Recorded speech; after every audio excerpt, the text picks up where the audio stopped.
பறையடித்ததால் தான் பறையங்கிறான். ஊர்ல எத்தனை பேர் பறையடிக்கிறான்? அது அயோக்கியத்தனம். இது ஒரு ஊர்ல ஒருத்தர் 2 பேர் தான் பறையடிப்பான், வேற யாரும் அடிக்கிறது கிடையாது. யாருக்கு அடிக்க தெரியாது. ஊர்ல ஒருத்தர் 2 பேர் ஆண்டை சாதிகாரம் வச்சிருப்பா, என் வீட்டில் பணம் வந்துச்சு வந்து அடிச்சிட்டு போமா. இப்பெல்லாம் அது அவனும் போறது கிடையாது. பிறந்த உடனே எல்லாம் கண்ணு முழிச்சதும் சென்னைக்கு வந்துடுறான், பாம்பேக்கு போயிடுறான், நாக்பூர் போயிடுறான், டெல்லிக்கு போயிடுறான். நீயே உன் சாணியை அள்ளிக்கடான்னு போயிடுறான் அவன்.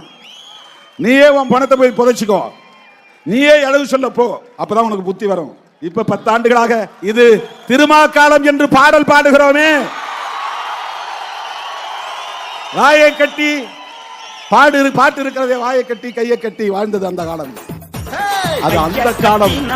இது திருமா காலம் என்ற அந்த பாடல். அந்த பாடல் இன்னைக்கு பறையடிக்கலாம். இதற்கு பேரு பறையன்னு பேரு. எவ்வளவு பெரிய அயோக்கியத்தனம் இது.